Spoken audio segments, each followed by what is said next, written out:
Assalamualaikum warahmatullahi wabarakatuh. Teman-teman yang harus kalian pahami, segera dipahami di bagian stasioner, karena bagian stasioner itu bekerja dari putaran stasioner begini sampai nanti putaran tinggi dia bekerja terus. Untuk itu teman-teman harus dipastikan di bagian stasioner tidak kelebihan bensin, jadi harus tepat. Kita berikan sedikit gambaran untuk cara kerja di bagian stasioner. Nanti yang mengatur bensin yang masuk di bagian stasioner, dari setir stasionernya ada di bawah ini. Nanti yang mengatur seberapa bensin yang masuk atau yang terhisap di bagian stasioner adalah setir stasioner. Nanti bentuknya seperti ini. Nanti terus kalau sudah masuk terhisap, ada udara lagi yang untuk mencampur. Jadi yang terhisap itu bukan bensin murni atau udara murni yang sampai di setelan angin, adalah campuran bensin dan udara. Ini udara yang satunya di sini, lubang udaranya, yang satunya ada di sini. Jadi nanti kalau sudah terhisap masuk di bagian ini ada campuran udara, terus terhisap melewati selenoid, tercampur lagi, ada yang nyampur lagi udaranya. Makanya nanti kalau kelebihan atau kurang bensin di bagian stasioner, kalau setelahnya ukurannya sudah ukuran normal, misalnya 48 atau 50, nanti kalau kurang bensin atau kelebihan bensin yang diatur atau dibesarkan kecilkan lubang udaranya ini. Nanti kalau kurang bensin dikecilkan lubang udaranya, kalau kelebihan bensin nanti dibesarkan. Bentar tak isinya dulu.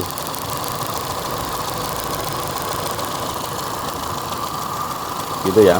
Jadi yang sampai di setelan angin sana itu adalah sudah campuran antara ini bensin yang melewati spuyer stasioner dan udara yang ada di lubang-lubang udara ini. Kalau ini lubang udaranya ada dua, yang satu di ini, nanti di sebelah lubang-lubang yang ada di spuyer stasioner, yang satunya ada di atas selenoid.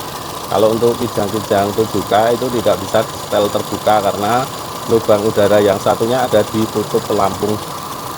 Jadi bekerjanya nanti di bagian stasioner itu maksudnya bekerja sendiri ya, nanti cuma sebentar banget, terus nanti dibantu dengan spuyer primer. Jadi bekerjanya hanya sebentar saja. Kira-kira pergerakan dari mekaniknya hanya sedikit ini. Kalau ini ada gredel-gredel, berarti yang bekerja hanya spuyer di bagian stasioner. Nanti kalau kurang bensin dikecilkan lubang udaranya ini. Kalau kurang bensin, kalau kelebihan bensin, jadinya nanti setelan anginnya terlalu sensitif, dikendorkan sedikit mesin goyang-goyang dan suara di knalpot naik turun.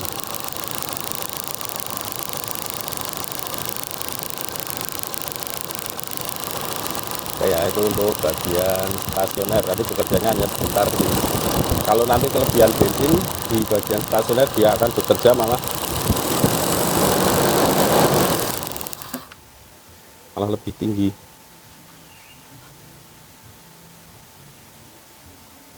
Bentar ya, tak nyalakan lagi.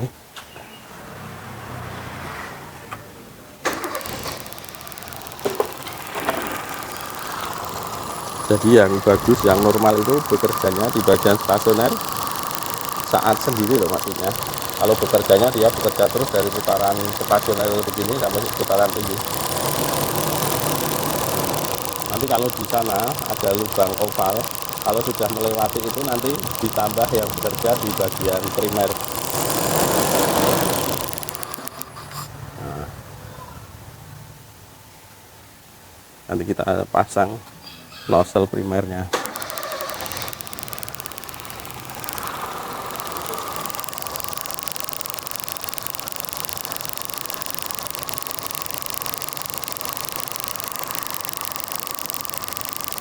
Nanti kalau di lubang udaranya ada kotoran atau perpaknya buntu, nah, nanti goyang-goyang begini.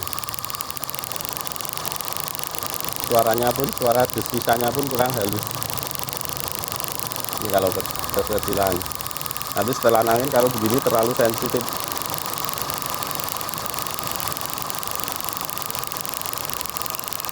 Nah, goyang-goyang begini. Kalau terlalu sensitif setelan anginnya, itu berarti kelebihan bensin.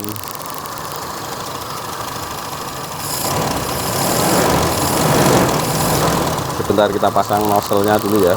Nanti di bagian nozzle yang harus kalian perhatikan, lubang-lubang kecil ini jangan sampai buntu ya, jangan sampai kotor. Kalau nanti kotor pasti ada nyendatnya saat perpindahan atau saat nozzle ini mau bekerja, pasti ada sendatan karena dia terlambat nyemprotnya. Perhatikan saja, nanti asal disemprot saja, asal ada lubangnya kecil-kecil, jangan dibesarkan atau jangan dikecilkan.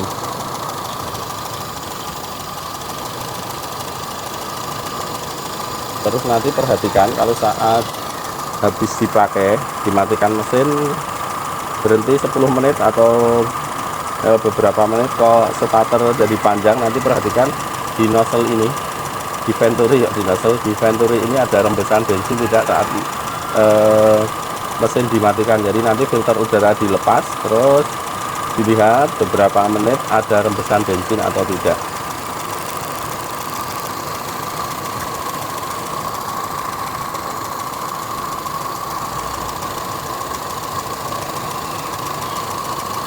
Jadi di perpak itu harus rapet ya, nanti kalau ganti perpak motongnya juga harus presisi biar nanti saat mati mesin tidak ada rembesan di venturi. Untuk ngetes perpaknya nanti saat di bawah dites bisa pakai bensin, nanti dinaikkan di atas perpak biar nanti kalau perpaknya bocor akan terlihat. Ini tadi di part yang pertama kita analisa kelebihan bensin di bagian primer. Ternyata spoilernya terlalu gede. Ini kita coba kita kecilkan dari ukuran 100.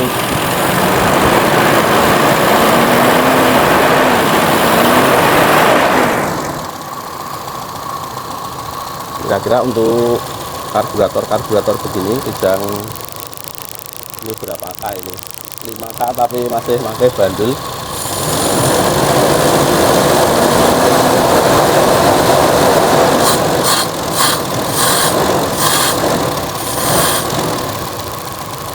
Kalau tidak pakai pompa akselerasi saat digas kedip, kalau sudah ini spoiler primer tidak kegedean, nanti digas urut enak.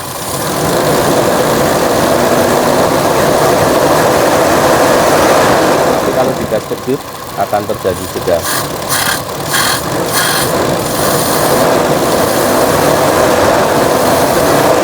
Terus nanti kalau teman-teman bisa mengecilkan, nanti kalau kurang gede sedikit demi sedikit, nanti bisa dibesarkan, hanya dilepas ini baut tutupnya ini, nanti dibesarkan. Kalau teman-teman punya ini kawat yang untuk membesarkan spoiler, jadi membesarkannya nanti sedikit-sedikit. Uangnya kurang gede, ini tadi diukur dari kira-kira ukuran 100, nanti bisa dibesarkan sedikit demi sedikit. Kalau ini kita coba dulu dari ukuran 100 ini.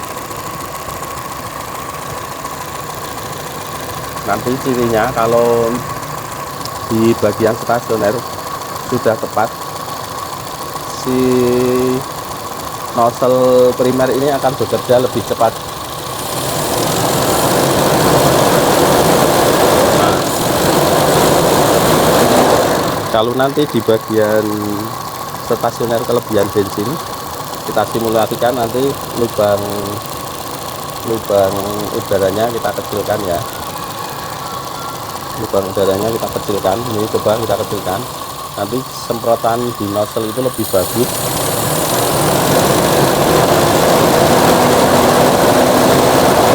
Dan nyemprotnya terlalu lama,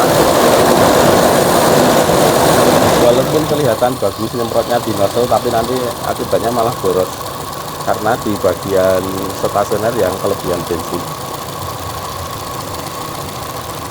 Kalau sudah tepat tidak kelebihan bensin di bagian stasioner, nanti kita lihat nyemprotnya malah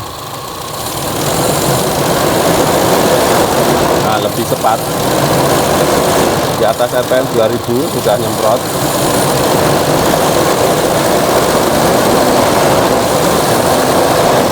Dan kelihatan kasar-kasar begitu nggak apa-apa ya teman-teman, tidak apa-apa. Yang penting nanti Kalau untuk mengetahui apakah sudah tepat atau belum, kalau sudah pemakaian beberapa hari, kalau stasioner sudah tepat, di bagian primer sudah tepat, insya Allah businya bisa putih. Kalau businya sudah putih, 1 liter bisa berapa kilometer, nanti tergantung cara mengemudi kalian. Cara mengemudi itu sangat berpengaruh ke konsumsi BBM. Kalau untuk bagian ini, bagian sekunder kemarin ini mekanik ya, untuk membuka skep sekunder tidak ada, ini hanya asal kita buatkan.